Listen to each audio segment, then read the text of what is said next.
It's OK Football's Champ Chat, where we round up everything that's happened this game week in the Championship, the greatest league in the world. I got my co-host. I got Wedge. Hello, good morning. I got Phil. Hi, guys. And we're going to take a look at the Championship, and we love it. But remember, this is recorded Sunday morning, so we can't talk about West Brom versus West Brom. we can't talk about That draw. We can't talk about the 1-1 draw between West Brom and Bristol City. Let's kick this off. Let's have a look. Star of the week. Who's the star of the week? I think I'll get absolute pelters if I go anywhere other than Lang for Pompey. Hell of a game for him. He got a 9.9 on FOTMOB, and you got to think, like, what do you have to do to get a 10? Yeah, I think four great goals. I think that give him props. I'm going to start off by saying 4 great goals because I think they were all so different. From his point of view, absolutely brilliant. Like, he got a header in there, a couple of wonderful finishes. I think the first one, you need to be, as a goalkeeper, you need to be saving that.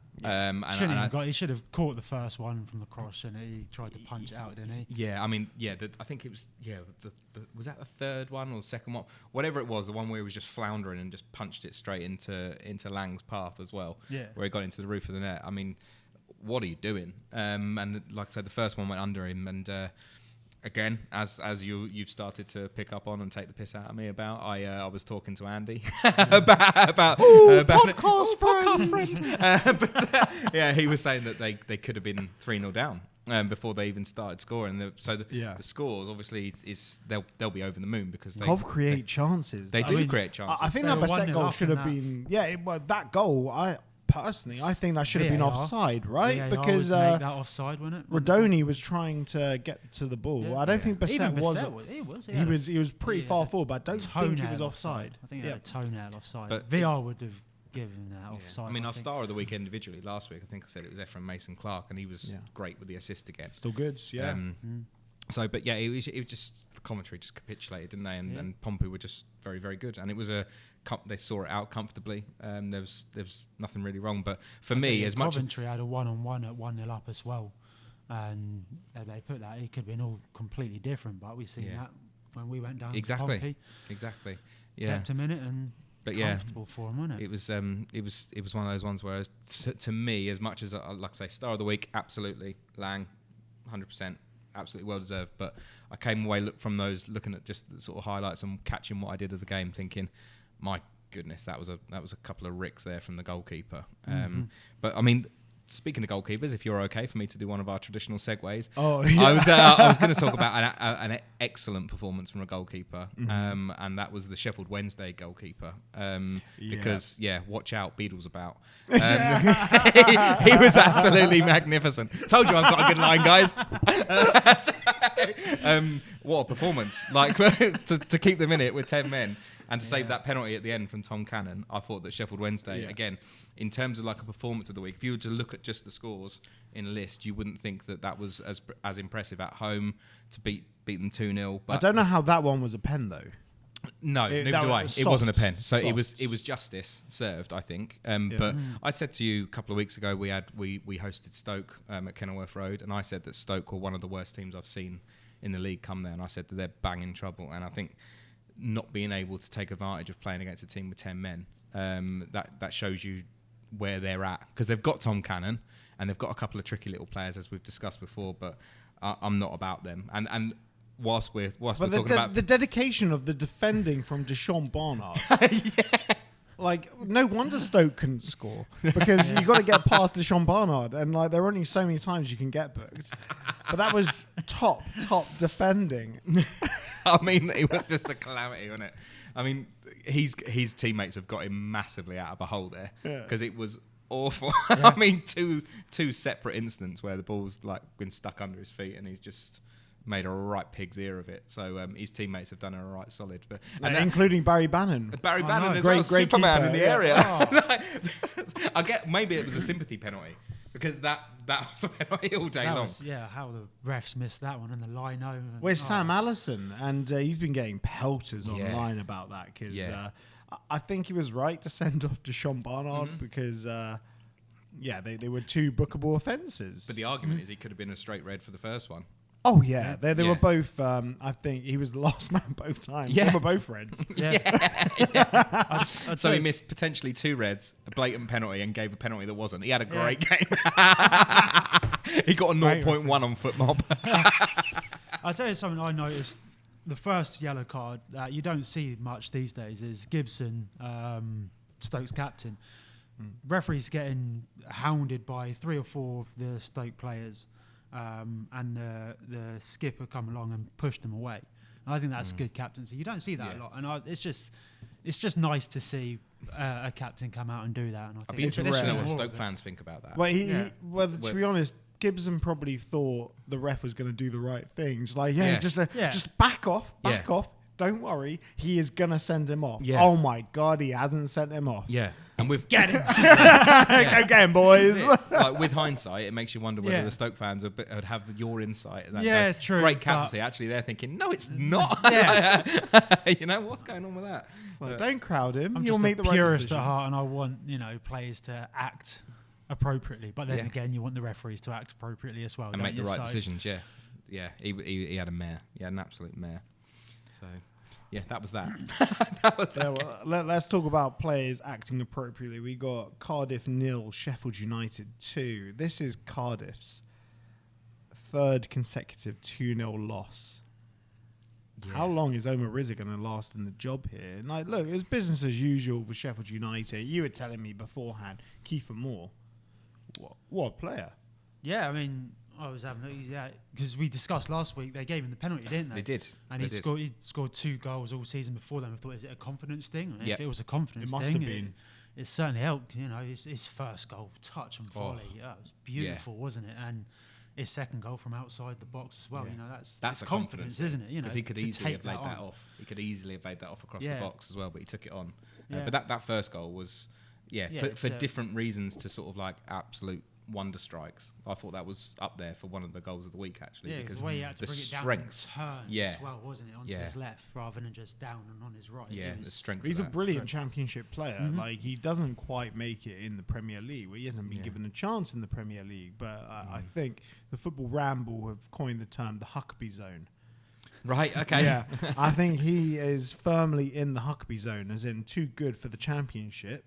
Now he's got confidence, not good enough for the Premier League, unfortunately. Yeah. I mean, Sheffield United, we have to just give them serious props. I mean, take away their 2-point deduction, they'd be sitting on 50 points before Christmas. I mean, Chris Wilder, that's madness. I need to apologise to Chris Wilder, because if you remember, I was really strongly saying the only thing holding Sheffield United back was Chris Wilder, but that's a lot of recency bias in the fact that, you know, his time at Borough, his time at Watford, I was thinking, that's the case for him. But what a manager. Yeah. He's transformed a Sheffield United team that goes down as one of the worst teams in the Premier League. He's made them a hell of a unit. Yeah. Incredible. And as you say, it just seems so routine from yesterday, didn't it? I mean, they are routine. Yeah. They're just so efficient. Yeah. They're so I'm not a betting man, but I'd put a bet on Sheffield United 2-0 every single week, you know? I just feel like you look at their team, especially the sort of creative players going forward, and they're just very good. And I need to do a bit more research about how they're sort of fitting them all in. And obviously there'll be people that are coming off the bench and whatnot. But like, they've got O'Hare, they've got Harmer, they've got Raksaki, they've got so many players that are just Tom Davies as well. But like they all squeeze in just behind. So it's I think Hamer's been playing sort of left wing, cutting in off there.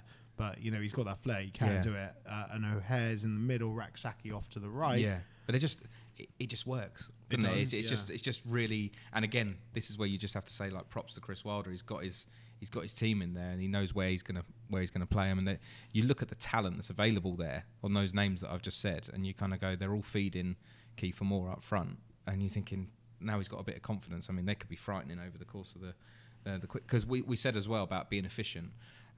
We've mentioned a few times about the fact that they can get a win, they can be in a winning position, know that they're not going to concede. They never concede. I've just spoken all about their attack, but yet actually the reality of it is their defence, they just don't concede. Got Harry Sousa and Anel Ahmed Hodgevich. And they've got a wonderful goalkeeper as well. One of the best in the Championship. Yeah, so all the signs are there that they're going to be fantastic, and they should weirdly have a decent amount of energy left for the holiday period because they've just been cruising. Exactly. They're not exerting themselves. No. Right, moving on to a team that also isn't exerting themselves. Burnley 2, Watford 1, and this is just Scott Parker. They just pass it in, especially the second goal, which was... That was beautiful football, wasn't it? Beautiful. I watched Brownhill, who got the goal. He Another was player really in the far. Huckabee zone. Yeah, he's a bit of a cheat code at Championship level, isn't he? He's so good. So good at this level. His movement, he was really... He went far forward into the box, and then when it got recycled, he dropped 30 yards out. And obviously he's just got lost, and then he just made the little run in, little 1-2, and cut back onto his left foot. Yeah, ridiculous. It was very, very clever. Yeah, very, very clever. I was watching the highlights, and that was my kind of goal of the weekend until I saw the Kiefer Moore first goal. But two very good goals for different reasons. They controlled the game as well. Yeah. Watford did well to get one goal back, and I'm really impressed with Kwadwo Bar. I mean, he's a hell of a player. You've likened him before to sort of like a Diet Adama Traore. yeah. I think he's just really, really good. And I'll never forget the name because the first time I saw him was when he came on as a sub against Swansea, and I thought they were mocking the Swansea fans. That's the link there. But no, I think he's a very, very good player, and he's obviously good off the bench. He's got a lot of pace, a lot of power, and it's one of those things where I would imagine that most people would have backed Burnley yesterday, or 1 or 2-0 victory. So Watford scoring, not getting trounced away from home, because Watford have been on a decent run or form. But earlier on in the season, they were finding it really, really difficult away from home in particular. So, they'll just chalk it up as a loss and carry on. I don't think they'll be overly concerned. I mean, they're doing all right. Yeah, and the reality of it is that you've got 3 sides at the moment that are at the top of the league, which I think most people would have expected. You've got Burnley and Sheffield United, where it's a 4-horse race, isn't it? Yeah, but they've answered the questions in terms of can they come back and yo-yo again. And Burnley have hired a good manager. We explained earlier on in the season that there were some people that were sort of flat to deceive about his appointment, but he ultimately knows how to get out of the Championship and has done before. You've got him at Burnley. You've got Sheffield United that are, despite the points deduction, they're just ripping it up, and then you've got Leeds as well. And I feel like it will probably be unfair not to mention like the likes of Sunderland who have had a fantastic season so far, but I just feel like those 3. Four doesn't go into 2. Yeah, and this is it. And the one's going to have to miss out as well. I mean, Sunderland won as well yesterday. I know that. We haven't spoken about them, but like those top 3, I mean, Leeds took Oxford apart at home, but they take most people apart at home. Yeah. Sheffield United, routine win away from home, and then, like we've just said, Burnley win at home as well. So it was one of those ones where nothing lost, nothing gained yesterday. All the sides at the top carried on, but it just feels to me that the way that they're winning, I would argue that Sheffield United are probably the strongest of those at the minute. Yeah, well, I'd say those 4 are like sort of levels beyond the rest of the Championship, really. The rest are kind of also rans, and then there's like just a scrabble at the bottom to try and claw as many points as possible. But that's, talking about the 4th, well, we haven't talked about Leeds, we haven't talked about Sunderland. They're both up north, aren't they? I actually called the Sunderland game. You actually got the score bang on. I did, yeah. But I went 3-1 in my match preview for that. I said Norwich would score first, and I said Sunderland would come back into it. So I was almost there. Yeah. Don't get points for that in the prediction league, though. When they went down to 10, I thought it could go one of 2 ways. I personally thought Norwich would shut up shop and it'd be 1-1. I thought that, sometimes there's that old Norwich can't shut up shop, mate. Yeah, but you know that sort of theory about when you go down to 10 men, when you've got 15 minutes left, it makes it harder actually for the side that are chasing the game, the home side usually, to actually break them down, because they just bolt tight at the back, and 2 banks of 5 and 4 or whatever, make it compact. I wondered if that was going to happen, but the good thing for Sunderland was that they got that goal quite early after sending off and what about Bellingham's goal? Oh, it was a great goal. Great goal. I mean, that was... They look very similar anyway, but that had the quality of his brother in it, didn't it? Like the chop chop back, which doesn't look like it's effective, but my God, it is. And then he just passed it into the far side. I think Dortmund might try and sign him like during the window. Do you reckon? Yeah, I think they signed him from Birmingham for like 2 million, Job, or 4 million. Yeah. Chicken feed is nothing. Yeah. Yeah, when you look at the long-term potential, isn't it? Yeah. And the name, the commercialization of the name. But he's also. Or does he skip that step? Do you know what I mean? Do they skip that step? And does he go to Barcelona? Does he well, Man United might try and sign him and ruin his career. Yeah. Yeah. El Clasico with two brothers. Yeah. You talk about, we said about the top three and how they're. I mean, Sunderland. That's 2 come from behind wins in 2 games for them, obviously against Swansea. So. It's those kind of results which give you confidence when you got your backs up against the wall to come through and get wins. That's why they're up the top. But that could well be possibly why they might not get into the top 2, because the way they're having to win, it's not as routine as the others, which might, I think, bring them back perhaps, a little bit. But you look at last season as well. Like again. 4 don't go into 2, and you ended up with Sunderland and Southampton. And who did Southampton play? It was Leeds in the playoff final. Leeds. Yeah. And it'll be a shame for these 4 great teams to, only 3 of them can go up. Yeah, and it looks that way. And then you have the Leeds battering. Oxford 4-0, and Gary Rowell watched this one. It was endless. Like Aronson and James and Solomon, and it just looks... Something's just clicking with Dan James. But Rowell wasn't in that. He wasn't on the dugout. He was in the stands in this one. He's got a tough job in his hands. I think he'll turn it around. I bet he's happy this wasn't his first game. Oh, absolutely. Yeah. I'm still conflicted about that one. I think it's a brilliant signing. It's a brilliant appointment. Des Buckingham, I understand the owners that they're probably the wealthiest owners in the Championship, believe it or not. Right. But I understand why they wanted to get rid of him. I think it's a terrible decision to get rid of Des Buckingham. Yeah. But I think Rowett is probably the best appointment they could have had in terms of sorting out the team, defending 2 banks of 4, allowing look what Rowett did with Millwall. Yeah. Yeah. He had them in and around the playoffs most season. Yeah. And Birmingham. Yeah. It's difficult with it though. Like I said, I can understand that viewpoint. I do get that sort of rationale for it, but I don't know. I just feel like they've jumped the gun a bit early with Buck. I know that they're in the bottom 3 now, aren't they? They're bottom. So they are. Yeah. It's a shame, but considering. It's Plymouth and Oxford. Anyway, you think about the start that Oxford have, But I don't know. I just think, wow, they're top after 2 games. Yeah. I feel like I just thought that he was quite a decent coach. I don't know. They've had a lot of injuries. I think that sort of masks Sarike Dembele was a huge loss for them. They haven't had Brannigan all season. Yeah. Who's their talisman? Yeah. So feel a bit bad for them. But Leeds were very, very good.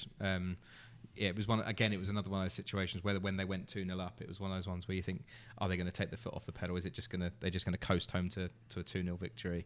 But no, they pressed on and like I say, they went for the jugular, something that they just don't do. Yeah.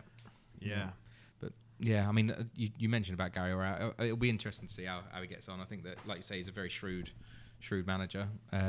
So yeah, the where he's come from as well. I don't know whether anyone's been appointed yet for Millwall. Anyone been? Yes. No.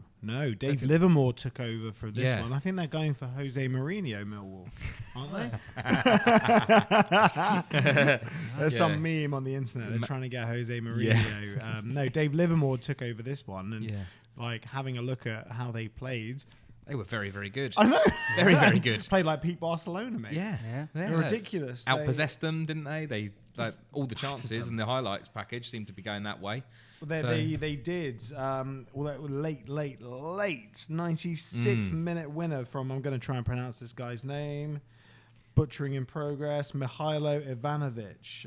I'll go with that. That's good. It was insane. 58% possession. They played Blackburn off the park. And remember, this is a Blackburn side that had not conceded in 5 games. They haven't conceded in 5 games, 6 straight wins. But I think Eustace got the setup completely wrong, potentially a bit of hubris in the fact that they've been on such a good run of form. Maybe should have rested Ohashi, maybe should have sort of sat back for the fact that they were going to the Den, you know? Yeah. Always a tough place, isn't it? Yeah. Try and play for a point at minimum and got a little bit ahead of himself. I just love watching the limbs at the end. I watched the highlights package, saw the goal, and just absolute bedlam behind the goal. I thought it was brilliant. Yeah, so I know that's typical. It was deserved. Yeah. But that's the thing, like 96 minutes. That's a late one. That's brilliant. I mean, not quite as late, but you're talking about another stoppage time winner and a few limbs. Our own team. Our own team. Can you Friday believe night it? Daylight robbery, I think, wasn't it? Or nighttime robbery, but you know what I mean. Yeah. But I mean, I think that's what people come to expect of Luton now at home, isn't it? They get points at home. Battle, scrape, Yeah. get a win, then go and lose away. So Yeah. that's the People cycle. used to hate playing Luton, but now people just hate playing us at home because we win when we don't deserve it. Yeah, I think that's bar from one game. I think that's pretty much been the story of the season. But 2 come from behind wins at home in a row for Luton. I've got a pun here. Can I read it? You certainly can. I don't want to deflect from the 3 points, but the scoreline does put a gloss on the performance. It does. Yeah. That Morris goal was a particularly large splash of glitter on a particular turd. Yeah.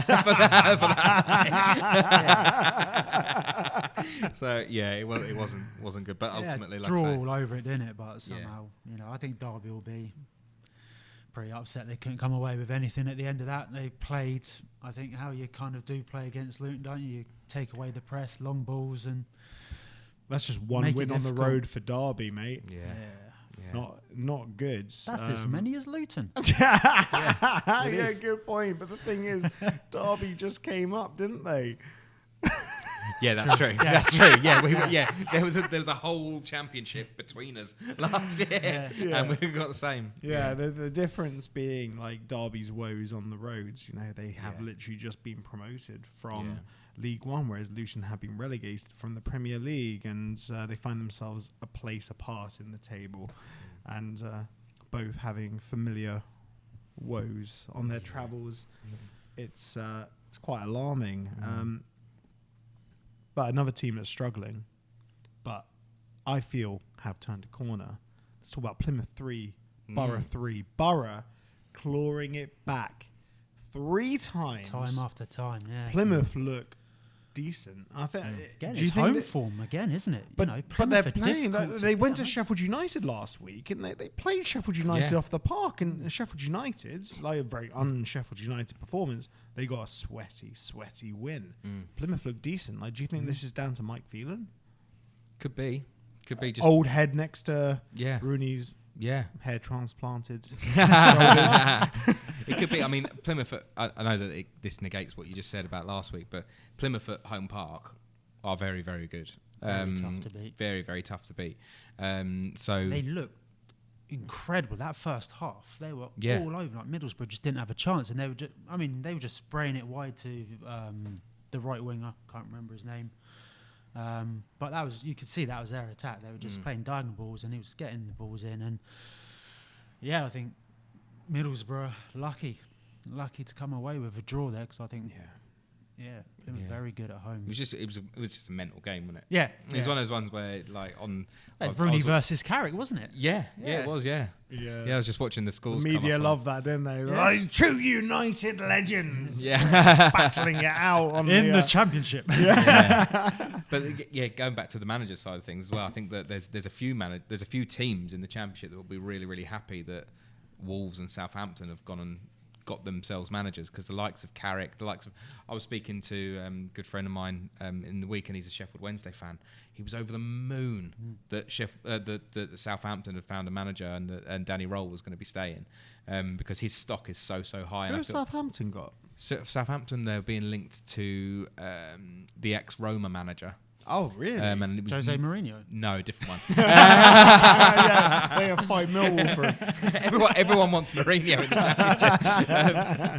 Championship. They, I don't think it was over the line completely, but it was close on Friday. So that they'll be happy, as will Middlesbrough as well, that they're keeping hold of Carrick. Did West Brom still got Corbyn? Because I know his name was being... Yeah. So, he'd be brilliant if he went to Southampton. I rate him so high. I mean, the problem is they're coming back down. I don't think they've got 5 points. Like they're coming back down. Maybe they'll go for Nathan Jones. So give Nathan Jones. He's been gone too long. Give him another chance. I did have Rob Edwards was 40-1 to become the Southampton manager. Those are long odds, man. I think following in Nathan Jones' like footsteps. It was like 12s or 16s for the Wolves job, because he's got links with he had links with them, but they've gone. I saw them shorter. I saw them shorter than that, but to be honest, I think they've gone with the Portuguese link. Maybe Rob Edwards 6 months ago, when he had all the heat behind him just after we'd been relegated, but now like it's just been stinky, isn't it? Yeah. Talking about new managers. New managers. Go on. I was going to go over to Hull. No, that's a much better segue than I was going to do. I was going to say, he's talking about stinky managers. One that no longer stinks is QPR. Go on, then. Either way, lead the way, good sir. Well, yeah, I think. Hull. Swansea 2-1 Hull. I mean, it's a big result for Hull, isn't it? It ends a 13-game winless streak for Hull. Yeah, that's massive. And you know what? From the highlight package, I thought Ryan Giles looked decent. Put in some good balls. Good balls. Yeah. Shows what it's come to, doesn't it? Yeah. 13 games without a win. We'll chuck Ryan and see how it goes. I mean, Swansea didn't help themselves there. I mean, oh my God, the second goal. Yes. What is Figueroa doing? Yeah. I mean, that wasn't the first mistake he made as well. He made a couple of others which didn't get punished. But, you know, when you're down in the relegation zone and you get an opportunity, you've got to take them, haven't you? Take it. Make some bursts, mate. Good finish. Yeah. Absolutely. And that's the thing, that the whole fans will be looking at that game yesterday thinking, surely the tide's turning, because if you look at the João Pedro goal, it's big deflection. Yeah. Like he was going for the fast stick and it ended up in the front. He didn't look like he had needed that. Yeah, he needed that though, because he can't finish. Yeah, exactly. He didn't look like he had striker's feet on, did he? What he was trying to do is not he was what spooning it over towards the corner flag, but it went into the bottom corner. Yeah. So they'll be looking at that as a massive chunk of luck. Yeah. I thought that Harry Darling's goal for Swansea was very good header as well. Properly good header that is. Yeah, that was a great header. But what did Swansea do? I mean, they 2-0 up against Sunderland, lost 3-2, lost to Hull. I mean, are they going through a bit of a rocky patch? Yeah. It's perfect just before Luton rock up at Dr. Luton. We'll come and give them 3 points. Fear not, Swans, you'll be fine. I do think they struggle, because I don't think Vipotnik's the guy. Like, you know, they've had such good strikers in Ayew, Pirot, Vipotnik. He's an imposing unit, but he's not a finisher by any stretch of the imagination. I think maybe he has 3 or 4 goals this season. Yeah. If you're chasing the playoffs, that is not the striker you want. But in the 2/3 leading up to the final third, they look proper. Yeah. I mean, other than when they play it out from the back, that's 2 massive errors leading directly to goals. Like if you think back to the Luton game, where I think it was Darling passed it back to Figueroa and just passed it straight to Elijah. Yeah. And now this, where he just passes it straight to Mason Burstow. Yeah. Errors. Yeah. But like I say, Hull will be buoyed by that. And like I say, Swansea got some work to do. Like I said, just taking them off the bottom of the table as well, then you know, that's even bigger for them. Huge boost.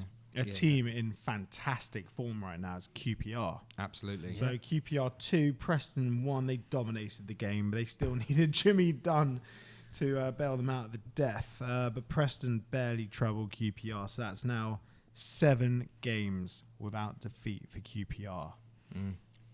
What is relegation? I think they're fine. Exactly. Marty Cifuentes, he's rising like cream to the top. Yeah, they just buggered off, haven't they?